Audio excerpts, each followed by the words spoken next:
Hi, and welcome to another edition of King Crush Thursday, the series where we highlight and uplift Black men because, frankly, not too many people are doing it. My name is Val Gay, and I am super excited to bring to you this brother, Brother Charles Watkins. I am so excited that we get a chance to hear from him. And so without any further ado, I'm going to turn it over to Brother Charles. Hi, Charles. How are you? I'm doing well. How are you? Fine, thank you. Charles, thank you so much for saying yes to this interview. And thank you for contributing to this repository of just 6 questions, but we are on our way to 100 different answers by 100 different Black men. And so I'm so grateful that you are part of this overall conversation.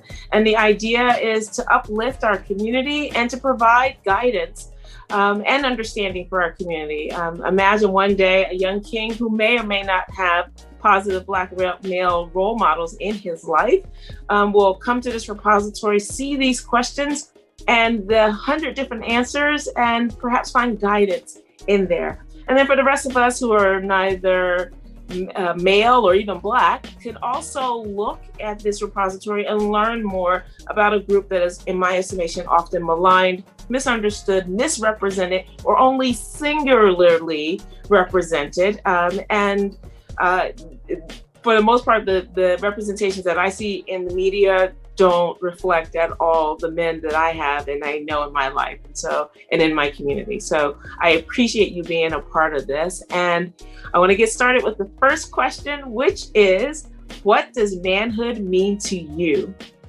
Well, I think that to me, manhood means responsibility.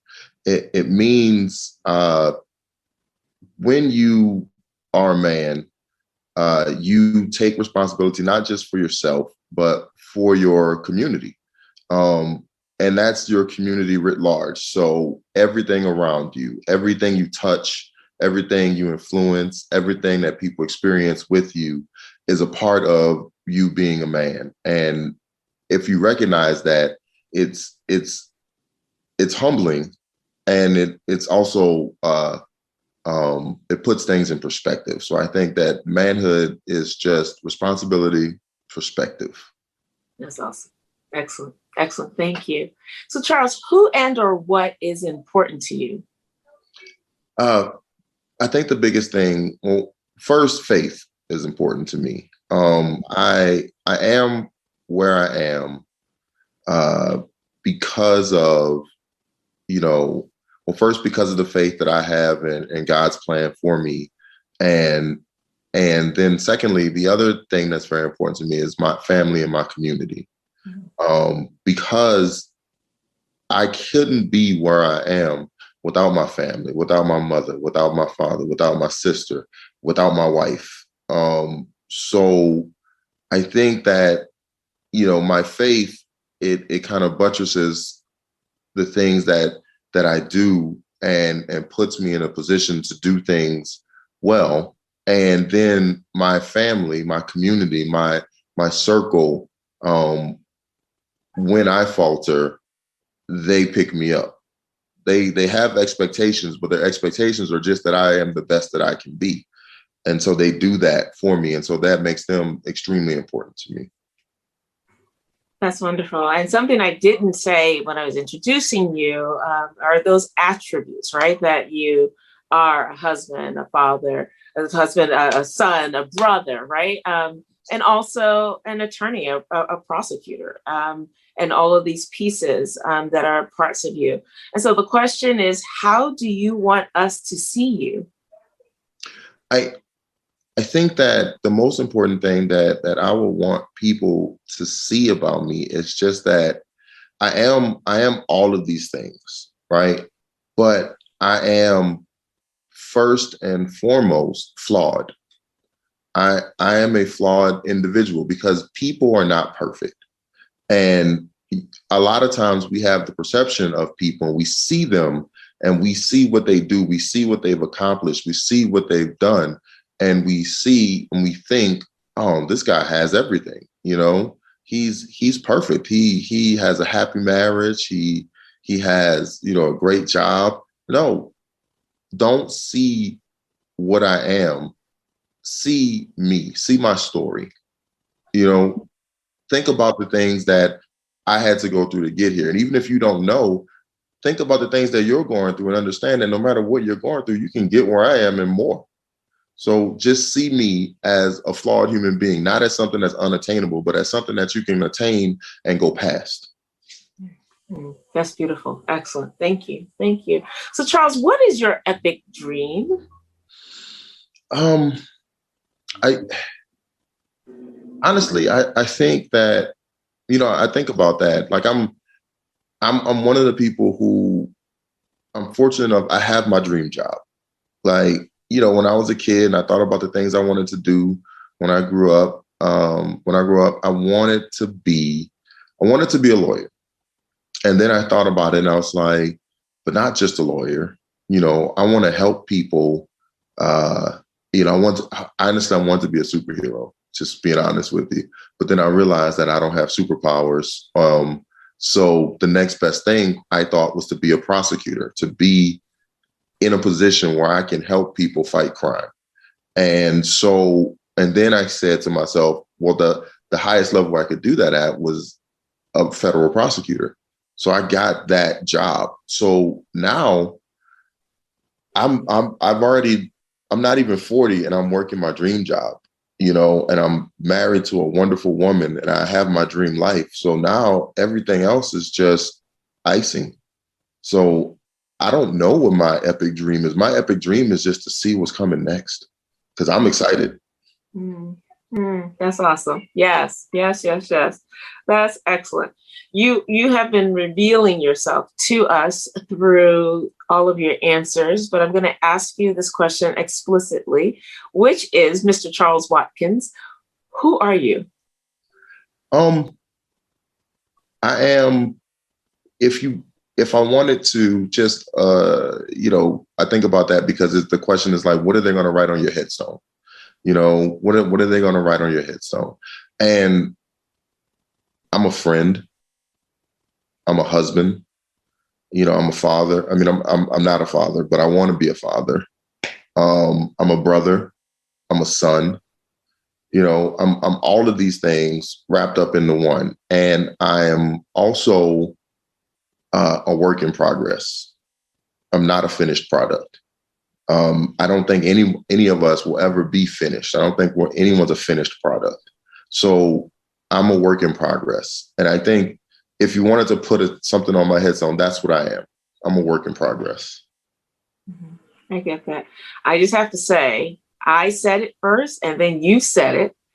So I don't know. We both said you're a father. And then I took it back. I was like, wait, no. Right. No. We're calling it into existence. I'm just saying. Into existence. Yeah.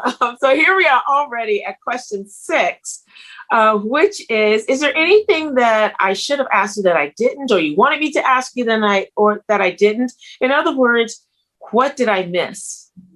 I don't think you missed anything. I think that if I could use question 6 as just like my message, you know, what's my message to anyone? What's my message to people that I meet? What's my message to people who are around me? I find myself in positions where I end up mentoring people, not even, you know, seeking them out. Like a young man that sought me out as a mentor. Came to me, he found out I was a lawyer. He asked me about going to law school. We had a conversation, we talked, we stayed in touch. I just found out today he's going to the University of Florida for law school, you know, full ride. Like, and I couldn't be prouder of him. And he, you know, when he tells me things like, you know, you helped me through this, I'm like, you did this, you know? And I think that the message that I would have for people is like, when people come to you in your life, and you meet them for the first time, treat them like you're going to see them again. You know, treat them like, you know, never treat anybody like a one-off. You always treat people like you're going to see them again. And that's not just for them, that's for you.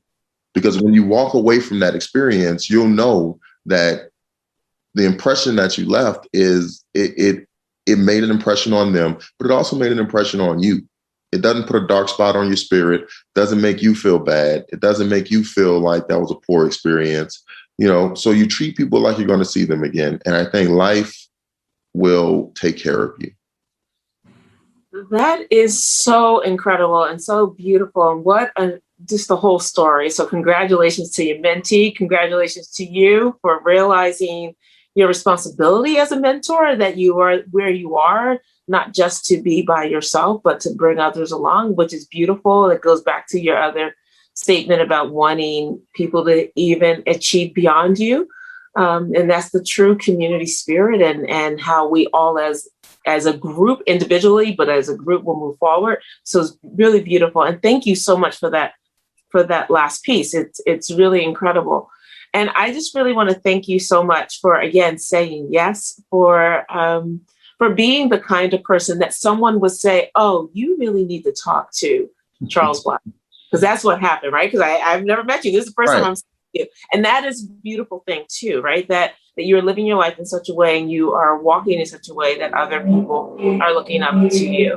And I'm hoping more will look up to you here. And so I just want to honor you, my king, and say to you that I pray that God will continue to grow and deepen you, that, as you move into fatherhood, you'll be able to continue the lessons that you learned from your forefathers, your parents, your grandparents, ancestors, but also what you've been learning from your community and passing through your community. And so I'm just really grateful that we've had an opportunity to chat today, and all the best to you in everything that you do.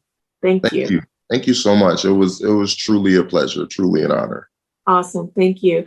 And thank you for joining us. I hope that you enjoyed this interview as much as I have, and learned as much as I have. And I invite you, if there is a Black man in your life who you want to highlight in this forum, please click the link below or in my bio, and we'll take it from there. And so in the meantime, please remember to spread love and have a great day. Thanks so much. And thank you so much, Charles. You were really wonderful. Thank you so much. Certainly. Take care.